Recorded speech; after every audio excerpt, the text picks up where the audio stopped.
돈은 사람들의 삶에서 불가결한 요소이고 모두가 많은 돈을 가지려고 노력합니다. 그러나 때로는 소중하고 중요한 것들을 잊고 돈을 위해 시간을 보내곤 합니다. 맞습니다. 돈은 삶에서 중요한 역할을 합니다. 하지만 우리는 돈에 지나치게 집착하여 소중한 것들을 잊고 가치 없는 것들에 시간과 돈을 낭비하기도 합니다. 현대 사회에서는 어떻게 돈을 잘 사용하고 삶의 방향을 잃지 않고 살아갈 수 있을까요? 그럼 이번에는 돈을 올바르게 사용하면서도 삶의 방향을 잃지 않을 수 있는 방법에 대해 이야기해보죠. 우선 삶에서 무엇이 중요한지를 정해야 합니다.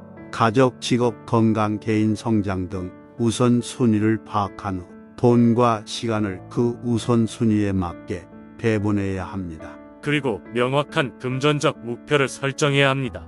무엇을 사거나 미래를 위한 준비 등 목표를 정하고 그것을 이루기 위한 계획을 세워야 합니다. 그리고 감사하는 태도를 가지는 것도 중요합니다.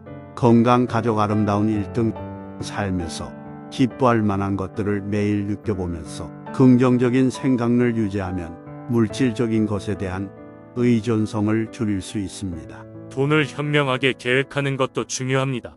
이를 통해 지나치게 소비하지 않고 빚과 금전적인 스트레스를 피할 수 있습니다.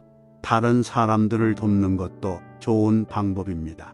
자신이 가진 돈을 자선단체에 기부하거나 봉사활동에 참여하거나 자신이 관심 있는 문제를 지원하는 것은 자신의 사회적 연결성을 높이고 보람있는 삶을 살게 해줄 수 있습니다. 돈은 단순히 자신만을 위한 것이 아니라 주변 사람들과 함께 나누는 것이 더 큰 가치를 가져다 줄 수 있습니다. 그렇습니다. 돈은 삶에서 중요한 역할을 합니다. 하지만 돈에만 집착하는 것보다는 삶에서 진정으로 소중하고 중요한 것들을 생각하며 그것들을 위해 돈과 시간을 사용하는 것이 좋습니다. 맞습니다. 돈은 삶에서 필요한 것이지만 그것에만 집착하는 것은 삶의 방향을 잃게 만들 수 있습니다. 우리는 우리의 삶에서 가치 있는 것들을 추구하면서 돈을 올바르게 사용하는 것이 중요합니다. 삶에서 가치 있는 것들을 추구하면서 돈을 올바르게 사용하는 것이 진정한 행복과 만족감을 가져다 줄 것입니다. 마음에 와닿는 말씀입니다. 우리는 돈을 사용하는 방법에 대해 생각하면서 우리의 삶에서 진정으로 소중하고 중요한 것들을 추구해 보아야 합니다. 그것이 바로 올바른 금전적인 지혜와 삶의 방향을 잃지 않는 방법입니다. 그렇습니다. 우리는 돈을 사용하면서 우리의 삶에서 진정으로 소중하고 중요한 것들을 추구할 수 있어야 합니다.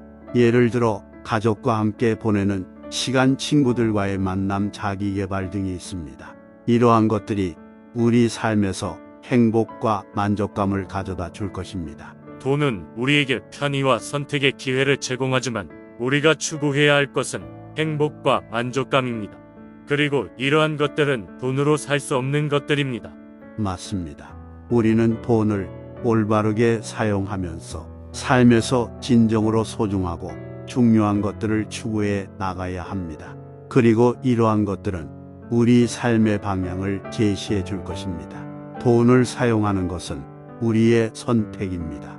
우리는 돈을 올바르게 사용하여 우리의 삶에서 가치 있는 것들을 추구할 수 있습니다. 그리고 이러한 것들이 우리에게 진정한 행복과 만족감을 가져다 줄 것입니다. 그렇습니다. 돈을 올바르게 사용하면서 삶에서 진정으로 소중하고 중요한 것들을 추구하는 것이 우리에게 행복과 만족감을 가져다 줄 것입니다.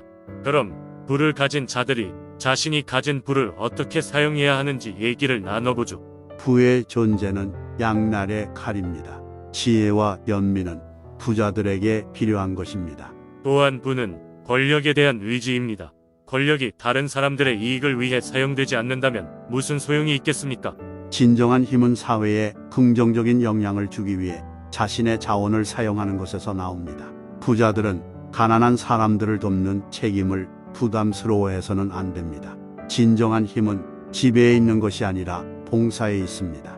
부자들은 고통을 완화하고 모두를 위한 더 나은 세상을 만들기 위해 자원을 사용할 책임이 있습니다. 저도 당신의 생각에 동의합니다. 그들은 그들만의 방법을 찾아야 할 것입니다. 우리 모두는 다른 사람들, 특히 자신보다 불행한 사람들을 도울 의무가 있습니다. 부자들은 사회에 긍정적인 영향을 주기 위해 그들의 자원을 사용할 수 있는 독특한 기회를 가지고 있습니다. 네, 그렇습니다. 삶에는 부와 권력의 축적 이상의 것이 있습니다. 아마도 부자들은 모두를 위한 더 나은 세상을 만들기 위해 그들의 자원을 사용해야 할 것입니다. 하지만 불행하게도 많은 부유한 사람들이 그들의 부를 진정으로 더 큰 이익을 위해 사용하지 않고 대부분은 자신의 편안함과 지위에만 관심이 있습니다. 일부 사람들에게는 그럴지도 모르지만 우리는 모든 부유한 사람들에 대해 일반화할 수는 없습니다. 그들의 재산을 자선 사업과 그들 주변의 세상을 개선하기 위해 사용하는 많은 사람들이 있습니다. 당신 말에 일리가 있는 것 같군요. 그런데도 부를 축적하는 행위 자체가 권력욕과 지배욕의 반영이 아닌가요? 그럴지도 모르지만 그것은 목적을 위한 수단이기도 합니다. 만약 현명하게 사용된다면 부는 개인들이 긍정적인 변화를 만들고 다른 사람들의 삶에 영향을 줄 수 있는 힘을 줄 수 있습니다. 무슨 말인지 알겠어요. 하지만 부의 축으로 인한 피해는 어떨까요? 노동자 착취, 환경 파괴, 불평등의 영속과 같은 것 말이죠. 이러한 문제들은 분명히 해결되어야 할 중요한 문제들이지만 그것들의 책임이 있는 것은 부유한 사람들만이 아닙니다. 우리 모두는 더 정의롭고 공정한 사회를 만드는 데 역할을 해야 합니다.